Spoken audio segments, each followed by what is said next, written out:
basically, I'm not technical either. I'm a person in charge of marketing and sales. I'm not exactly the main person behind Kyoto Makers Garage, but as a marketing sales, I'm supposed to sell it well for you guys. We just launched Kyoto Makers Garage 1.5, almost 2 months ago, September the 1st. And we have a very, as you see from the layout, a different perspective of what you would expect of a makerspace in general. We try to communicate with our more colors, a little bit not so hard and tough as Makers Bootcamp, that is more like a hardcore. We run Kyoto Makers Garage through Makers Bootcamp.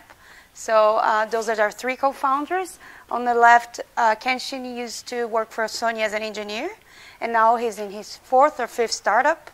His office, Hakaru's, it's a software startup that is not so far from here. Our CEO, Makino, is a venture capitalist, and our co-founder and board member, Takeda, is a manufacturer in Kyoto. So if any of you are interested to manufacture and know more about hardware startups, we can talk later. But today I'm here to talk about this amazing, brand new Kyoto Makers Garage that is located in a very specific neighborhood. I will tell you later why. But I think that the main difference between most of the co-working spaces and even maker spaces in Japan is the lower entrance level, starting from the fact that it's on the street level. So most of the places in Kyoto, in Japan, for many reasons, it's all vertical. That means you don't see unless you know the office or you know the map or you know someone. So the first thing for us when we thought about launching a makerspace was let's try to make a street level. And that was the challenge. First of all, there are not many places in Kyoto you can have a makerspace on a street level and use it anytime you want, make noise, or have a lot of people, foreigners, talking loud until late. So we needed a very quiet, silent place. That's when we found our current location that is right here at JR Tambaguchi. Some of you I know that are from Osaka, from Kobe, that might find the access not as easy as it is here. As an example, we are in Madegawa near. But if you think about the universities surrounding us, that would make much sense. As an example, we know many students in Kyoto, as Kyoto is one of the has the largest concentration of university students in Japan, so 10% of the population. There are 38 universities and institutes of technologies in Kyoto. So if we choose anywhere that is not, it would never be close enough to certain universities or certain places. So we chose this area first because it's somehow accessible. There are many students who cannot afford to live in the central area. They are surrounded that area. And third, there is already a wood space, maker space, on the 2nd and the 3rd floor of our building. So there is already a community of makers using there. We are complementing their skills. And third, that's a market area that is a little bit abandoned. And we see the future that the area there has a lot of potential to grow for many reasons. So there's a lot of new business coming. And third, we wanted to support local business. And there are many local business. And one thing that I just add today at the Scrapbox, it's one of the most affordable and interesting places to eat during lunchtime. But you just have to arrive early, okay? Getting back to what we are doing in Kyoto with Kyoto Makers Garage. Well, as you might have noticed, we are looking for hardware startups, right? So in Japan, everyone, when I go to Tokyo events, I talk to investors, to accelerators. First of all, they say there are no hardware startups in Japan, and what are you doing, Kansai? You know. But basically, there are not many hardware startups coming out of this country because there's no such a basis that would support any kind of person, from a student to a professional, to start trying things. So we realized that if we wanted to have more hardware startups, we need to support the ecosystem in a more broader way, in the basis, in the pyramid. So students that want to be makers, or that want to be entrepreneurs, or maybe they want to try with 3D printers. So I think lower entrance of our vision is not only the place, but also the machines. So we are the only makerspace in Japan that offers free access to students, either as a drop-in, they can just work there, or use the machines, including the training sessions. And that's something that we tell students they don't believe, because everything here is complicated. Even in universities, which is free, they have to apply 1 month in advance. They have to have a professor in charge of the project, and then they have to detail every machine, how much they want to use. It's very complicated. So we want to make things easier, and that's how we found it. And then we also have in Kyoto many visitors. We have Matio, who's here for 1 month. We have, I forgot your name. Yeah, he's also a visitor. And those people come, they write us when they are here, and they want to see, well, what's going on in Kyoto? Where should I go? I want to meet people. What should I do? Prior to that, we used to be in a co-working space, but it's a limited place. We couldn't just, have people anytime and, have all kinds of foreigners and loud and having fun. And it's something that limited it, and mainly for the core idea of a hardware ecosystem. We have makers who need space for making the prototype. And that's why we decided to start with Kyoto Makers Garage.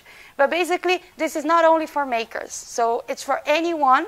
Yeah, you can check on Scrapbox all the details that both Martin and Marcel had been there. It's not so much about having a project, but actually making people trying things. And that's something that we miss, from my perspective, when I meet students in Japan. Recently, we launched a fund as Makers Bootcamp. We want in the future to have more entrepreneurs, startups. Those two on top are from New York, so Boston Biomotion and Hope Light Power. They are both part of our portfolio, and 2 from Japan. So we want to have more startups from Japan, because currently there are way more startups anywhere but in Japan. If you consider the opening ceremony, we had the Kyoto mayor, we had high school students. So before the opening ceremony, we had a pre-launch workshop for high school students in Kyoto. So they would have the chance to try. So we had Connor, who's a young, open-minded guy, helping them to learn the basics. And then in the end, they had to make a pitch to investors. And they introduced their entire concept to the mayor in front of a lot of people. It doesn't matter. The product might not even go anywhere. But the point is that they are already feeling way more comfortable to try new things. And that's something that we miss a lot. So our purpose is to give the space, the room for students, for entrepreneurs to show what they are doing. And here you can see some of our startups. We gave them a lot of time. We called the media to tell what they are doing. And that's something really hard in Kyoto, because no one can really meet startups. There's no place in Kyoto you meet the startups doing hardware. So we want to be that place. But apart from that, as a community space, we have monthly meetups called Monozukuri Hub Meetups. You can check on the meetup page. It's one of the few meetups run in Kyoto with the support of Kyoto City. It's 100% in English. So we always have an international speaker. The next one will be on November the 15th. And we are going to have 2 investors, one from Israel and one from a Japanese based in the Silicon Valley. And we always have startups having the main stage for longer. So we want to hear startups. The last one was to share failures and what they think is so hard to be a hardware startup in Japan. That's one of the startups from Tokyo. And recently we had a visit from France of a group called Maker Tour. And they are travel all over Asia. They had already been through Europe. And they share a little bit not only of what they've seen they are aware, they've seen everywhere in the world, in Europe and Asia. But also, they told a few lessons that I think the hacker community is great at, and the makerspace are now starting to get, to share information, share knowledge, or share even like projects. So, I don't know, maybe Smear from France is here today, and we could introduce him to some company that might be a future customer for his project, or, anything can be done, and they are developing to this platform. And they chose our space between the choices they had in Japan, because this is basically the first community center community or a space that we see here. But what we're missing now is more community people. So I'm here today to ask you all to go check it out. If you have time, if you're interested, to come. We have a series of events that we're organizing, but we need more community-based people. Like tonight, there's going to be another event, the service design at our space. So Mandy from Germany and Joe from Ecuador, they are leading there. I'm missing the event. And the three of us can help you. So Mari is a community manager in PR. Connor is in charge of the makerspace, and I'm also supporting startups or overseas visitors. If they need anything, we can organize events. As an example, we are planning with Matteo. He can tell you later. But we would like to understand what this community would like to learn from makers and give the space for free so people can use it. And that's it from today. And I hope you guys will be here in April. We are going to host an exhibition together with our local neighborhood, Kyotographie, from an artist from France. He's taking photos and documenting all typical workers from Japan that pretty soon will no longer exist thanks to technology. So it's a very interesting study he's doing, and he's going to use our space as one of the hubs for Kyotographie. So then we want to also involve design, arts, and all kinds of things with IoT to keep traditional and modern trends in a hub where people can discuss and talk about all the taboos in Japan. So thank you so much.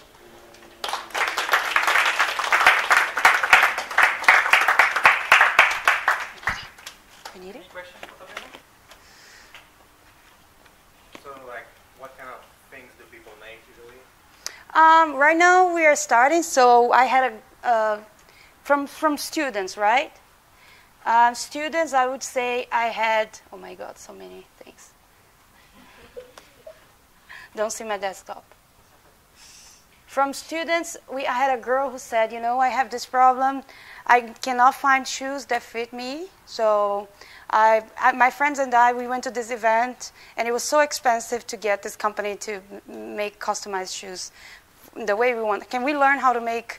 This is a very daily life needs now, because currently we are attracting most students that are not familiar with what they can do with technology. But then we are starting saying, oh, what kind of workshop can we organize? Maybe a do-it-yourself for girls, or do-it-yourself for anything they might want. And that's something that Mari and Joe are doing together to put it in a way. But right now, we really don't have a lot of high-tech, apart from Martin and Marcel. Not many have gone there to see what we can do, so we are open for suggestions.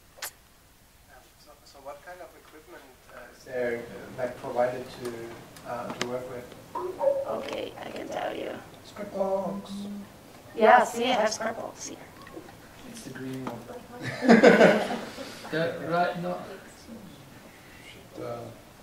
So the equipment, if you go here, for those who cannot see, the button is kind of small. There's an English button here. You can see the machines. Tools and equipment. So those are the machines we have. We have 2 3D printers, 3 actually, but I'm not going to mention the third one. And we have a CNC, a small one, and a laser cutter.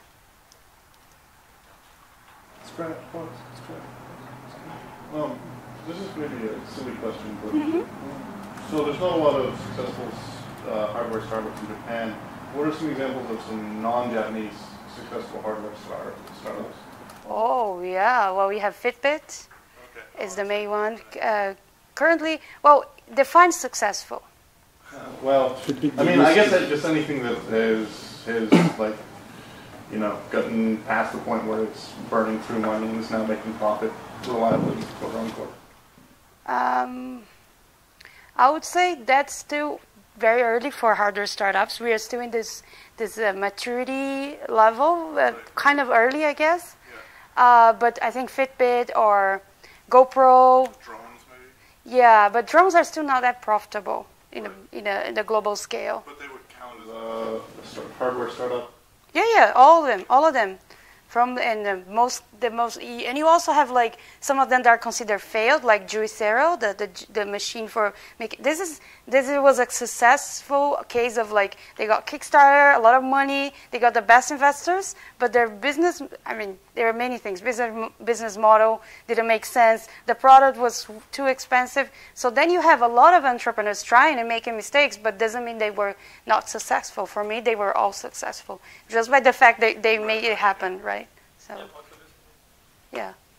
It was a startup in the beginning. Yeah. Successful. Yeah. They got bought by Facebook. Success. Yeah. Is it? Well, it's a good exit. Nintendo is making hardware.